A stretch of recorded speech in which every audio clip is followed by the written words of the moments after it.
Hello everyone. Looking crazy on here this morning because I'm about to go on a hike, so I didn't want to fix my hair any. So I had I've been having some interesting thoughts lately, some interesting considerations. I think I can say. I was talking to one of my clients on Monday about a whole range of things, but they're specifically kind of regarding some of the tethers that keep us here on this planet, that keep us attached to Earth, as opposed to allowing us to be multi-dimensional beings, which is something that we're going to focus on a lot in next month in my newest offering, the Observatory. So check that out when you get a chance. I'll talk more about that later. Um, but there are certain tethers that keep us here. What am I doing right here? Certain tethers that keep us here. And one of them, I'm going to backtrack a little bit. One of them I really feel has a lot to do with our past lives and the beliefs, the weight that we allow them to kind of carry with us. So one kind of thing that crossed my mind as I was talking and having this discussion is that, and I feel like this, for those of you who've seen Midnight Gospel, maybe you really kind of get an idea of this concept, but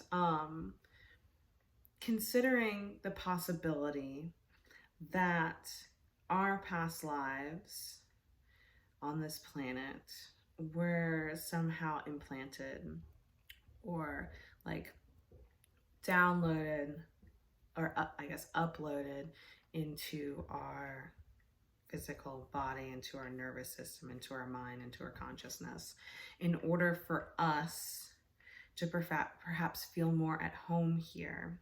Now, granted, yes, I still, like we can still subscribe to the concept of reincarnation and this and that, but what if each time you reincarnated or showed back up on this earth, you had a different type of like history or record that your character, like your avatar or whatever, like was associated with, which made up basically the DNA of those memories that you carry with you, as well as like the actions and the things that you, the challenges, the obstacles, the kind of personal afflictions that you overcome through each lifetime progression. And because it's just kind of like going into the holodeck, in Star Trek or something, but it's like it's way more immersive, because you forget that you're in it. So it's just kind of something to consider. It's like, do you can choose if you want to have your past lives carry that much weight in your present, simply by deciding whether or not to acknowledge that this place is a space where we accept different roles and responsibilities that come with different sets of history, that's kind of programmed into us for us to be more relatable and compatible with the human experience. Yeah. And part of it could be maybe us remembering past instances of being on this planet. But my guides really wanted me to bring in the concept of it just being a set of records that contributes to the kind of lock on our DNA, or some of the unlocked levels, the levels we have yet to access within this lifetime. If that makes sense, like some of the healing, some of the learning, some of the obstacles, some of the karmic lessons could just all be something that we just, when we chose our character for this world, they came with all of that stuff. So I just think it's kind of fun. I think it's really freeing. It feels really freeing to have that concept in mind, and to play with that, since the present moment's all that matters. And if time doesn't exist, then we're simultaneously working through all of those past lives, if that's something that we choose to believe as reality as well. But my kind of point here is, you know, whatever you want to believe, whatever kind of concept you want to subscribe to, like, you can play with that and see how it makes you feel, and see what it offers you in terms of perspective and dimensionality. Because there was one time, and it's funny because now that my guides are kind of reminding me, because I used to do a lot of past life work with people, which is always my favorite, continues to be my favorite. With clients, like, if it comes in, it comes in, and we just ride with it. But there was one time I had a client who was absolutely against it, absolutely against what I had said, what I'd shared with them. And, you know, I'd ask my guides, I was like, why is that? Why is that? You know, this has been for several months now. Why is that? Please, like, help me get to a point of knowing, like, why this occurred. And it's funny because now I realize it's like this person didn't want the burden, didn't want the added kind of stuff or attachments that came with accepting that past life as their own, because unconsciously within them, they know that it was perhaps programmed into them in order for them to have certain human experiences available to them in this lifetime.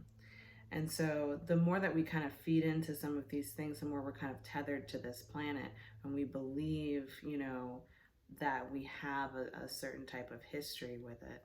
Now, there are occasions in which we do, and perhaps we were different beings when we engaged with this planetary sphere, because I know a few people who really resonate with being Lemurian, being, you know, sacred earth keepers around that time.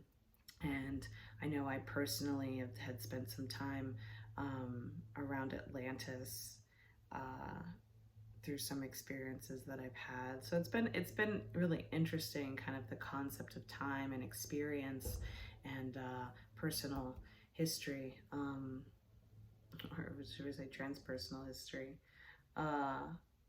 But yeah, and so there's one tether. It's kind of our past lives, is like our historical makeup. And then another thing that's been coming up a lot is stuff with parents, stuff with our families, because that's one place where I feel like we get the most caught up as human beings, as emotional beings, is with our families, because sometimes it's really difficult to practice the rule or concept of, like, the angelic concept of non-interference, as I like to call it, because that's something that I feel like not just the angels should be held accountable for, it should definitely be us as well. Like, we can scale that down to our existence, and having a heightened sense of when and when not to be, when we are called to do something or to act upon another in such a way that creates a shift, and when not to. And a lot of that has to do with permission, you know, and agreements and these various things. But that's kind of like, that's a whole nother thing to navigate.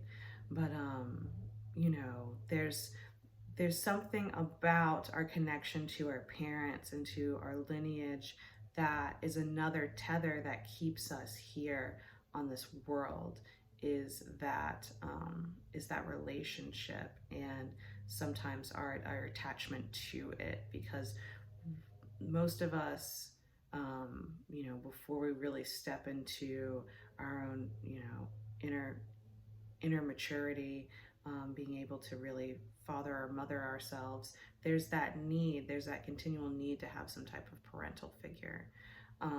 But we're all, we're complete as we are. I will just say that. We are complete as we are. So that's something maybe I'll get into another time. But something that has been coming up a lot lately is a lot of like family relations with people. So I just kind of wanted to touch on that real briefly. My hair is so crazy right now. I'm so sorry. I'm so sorry. I keep messing with it. I'm gonna go on a hike and wrap it up soon. So I'm just like, I'll wash it later. You guys don't need to know my personal stuff.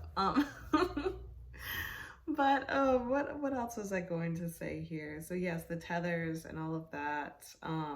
Another thing, as far as the tethers, I was speaking with the same client and kind of going into the concept of potentially not being from this planet or reaching a point through our interdimensionality where we no longer have to be tethered to Earth in order to exist, which means at some point we're outside of our bodies. And so kind of imagining that point or that energy, that experience of being untethered really feels like being in some holographic world, which is really spacious. If you get the chance and you feel like you can be, if you've been doing a lot of grounding work and you feel prepared, or perhaps when you're on a hike, which is something we were doing, is just imagining that holographic experience, that experience of this planet just kind of being a point of experience on that level from a higher dimensional point or aspect of being. And it is wild, let me tell you, and extremely freeing. So I highly recommend that.